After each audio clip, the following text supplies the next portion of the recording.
Hi, it's Jessica, nurse practitioner with Proactive Wellness. I'm at a safe stop and I am starting my video to take good use of my commute time.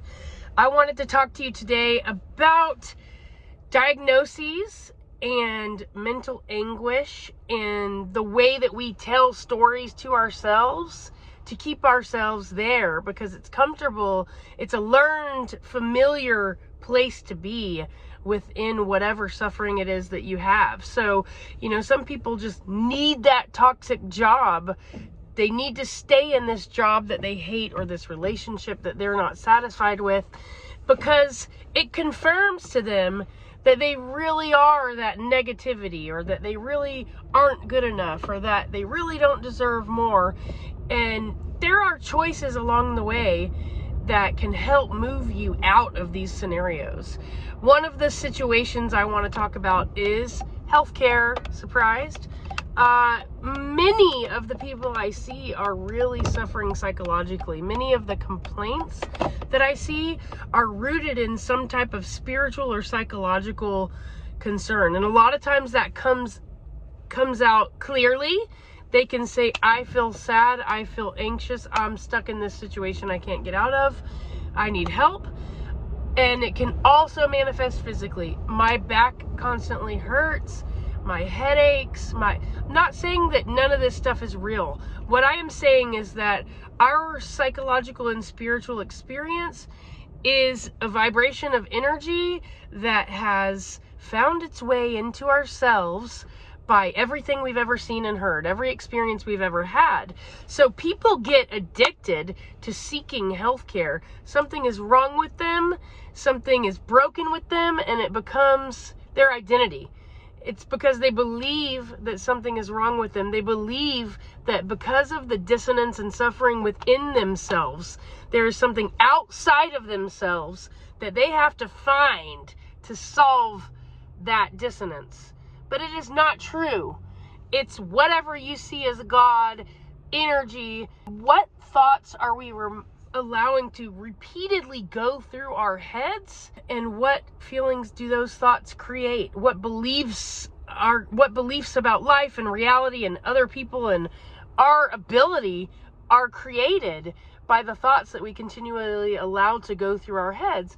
And it doesn't help that our entire society is set up in a way that facilitates holding us down. You know what I mean? Look at all the major oppressions throughout time. Look at all of the stuff in the news and the world, and it's confusing and overwhelming, but it's possible to break out of all of that. It really is. You have to start with knowing and believing that you have a choice. Joe Dispenza, I was just listening to talking. I love listening to him talk because you can change your reality by changing your thoughts. And it helps if you listen to people that believe that and know that and have proven that time and time again by helping people guide themselves to make that happen. It helps confirm the belief, right? So you have to input positive stuff into your brain, just like you have to input positive stuff into your mouth if you want to change your body. So basically he was talking about the fact that if you've got stored trauma in your body, it is an energy that is tied up where it should not be. We see different religions speak about this, knots of energy that cause issues. The Body Keeps the Score is a book you can read if this is new to you, information or an idea. But it is reality, it is true, it is energy. Energy, what do they say, cannot be created or destroyed? You have trauma, right? The girl he was talking to, the woman, said that she had sexual trauma. She had been abused at the age of 4 and for many years. Sexually abused, raped, and she was holding a lot of guilt and shame and fear and anger, and she kept getting hung up on it, and it was preventing her from moving forward in her life. And she had this major experience of helping that energy move through her and get unstuck, and it was wild to hear her speak about. But the thing that was interesting was he said that, can you imagine all of that stored up energy, how it could technically, like literally, cause a cancer? Okay, you have this chaotic, disruptive energy that's tied up in you, that's locked in there from whatever trauma or combination of traumas or repeated, recurrent, small traumas, whatever it is, because we've all got them, okay? We've all got them. Some is more traumatic than others. I am not comparing weight of traumas, but we all have the ability to get tied up in knots and to hold on to our traumas and to remain in the same mindset and the recurrent, repeated thoughts. We all have the ability to do that. One of the programs that I'm working on formulating is internal dialogue manipulation. This is not something that I can easily make a 5-page PDF about. You know, it's going to start there. It's going to start by introducing the idea so that you can open your mind to, if that's something you think, you believe is possible, or that you want or need. The program is going to have to be a lot more intense, because this is a lifelong journey.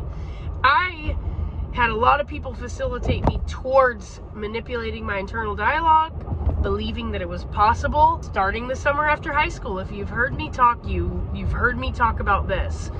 I met a bunch of people from out of the country that had not experienced as much depression, anxiety, anger, pain, suffering, pity, self-deprecation as I had, and they came from no level of privilege that I did. So, privilege being everything you already know. White, female, in the South. It doesn't matter that I grew up in a trailer park, that I lived off of beanie weenies. There was privilege, and there were things that did not happen to me. You know, there are all these traumas that did not happen to me. And in fact, that's one of the things I've gotten hung up on over the course of my life. Why have I felt such deep sadness? And I don't feel it's justified, right? I feel guilty about feeling those things because I haven't experienced the traumas that others have. Who am I to pity myself so much? You know, this is one of my biggest challenges. That's a lifelong thing.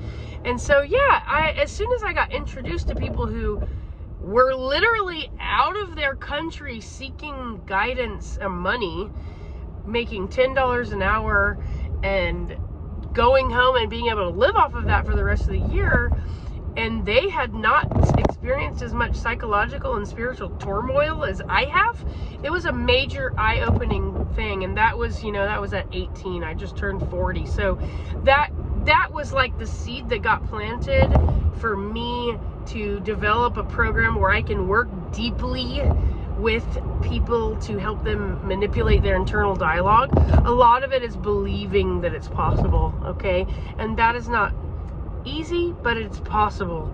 So back to where I started is the medical addiction, the addiction to diagnoses, or connecting yourself deeply within your identity to whatever it may be. I cannot tell you how many people I have met throughout my career at that hospital right there, for instance, and other places in town that hurt their ankle, for instance, in high school, and decided that their ankle was ruined forever and they can't do physical activity.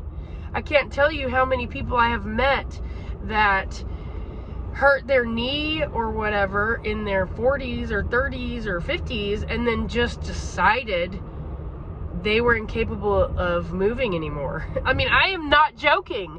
I cannot tell you how many people I've known that went through, for instance, maybe a knee replacement, that then never walked again because they never walked post-op. They just could not in their mind get beyond that. And don't get me wrong, sometimes autoimmune things happen, surgeries, hardware, but there's a lot more layers to that. I'm not saying that this is true for every single person with a similar experience, but what I'm saying is that I have known people over time that were receptive to me telling them that I think that there's a major part of what's creating their disability that is actually psychological, and it's a decision that they have made to connect themselves with the identity of this disabled person. And I truly mean to cast no shade on anyone for any experience or life event. I don't know what you're going through, and I am not casting shade, judgment, none of those things, but I just want to get it through your mind that there is a possibility that whatever thing is holding you back, and it could be a physical experience, is actually not as traumatic as it feels or as it has become in your body. And the last thing I want to clarify is that I am not saying that when they say psychosomatic, or I'm not saying that you're making it up, okay? I'm not saying you're faking it.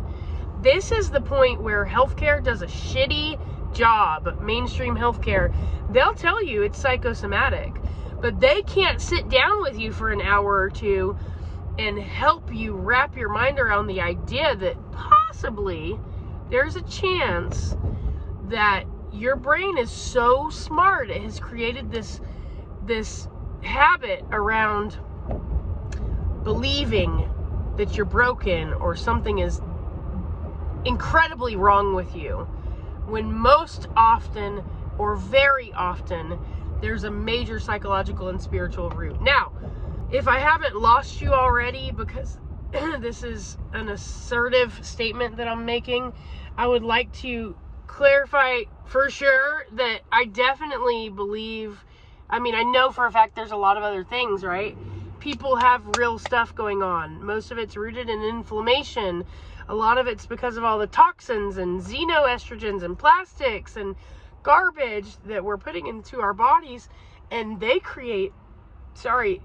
make it less possible to vibrate on a good level, by the way, right? We've got toxins, plastics, pesticides. I'm not perfect. I'm just saying, if you know that these things go in your body and they disrupt your hormones, they disrupt the energy of the cellular wall, like the literal charge of the cellular wall. Same with like EMF waves, these 5G towers, like exposure to this stuff. My point is not that, oh, we need to eliminate everything and be perfect in an ideal world. My point is that if you can open your mind to the idea that what you put into your mind and into your mouth and what you do with your body literally dictates your reality, then whatever issue you are up against will more likely be challengeable. Like, we will be able to tackle it.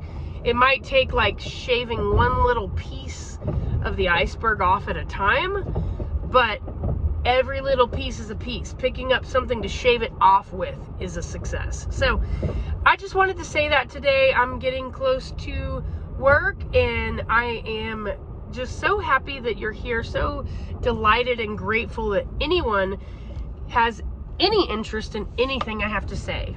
And I want everyone to know that everything I do is from a piece of me needing to heal myself, and a gift that I believe God has given me to be a healer, to be empathetic, to be intuitive, to read the energy, and to help people identify how to move in the right direction and to partner with them.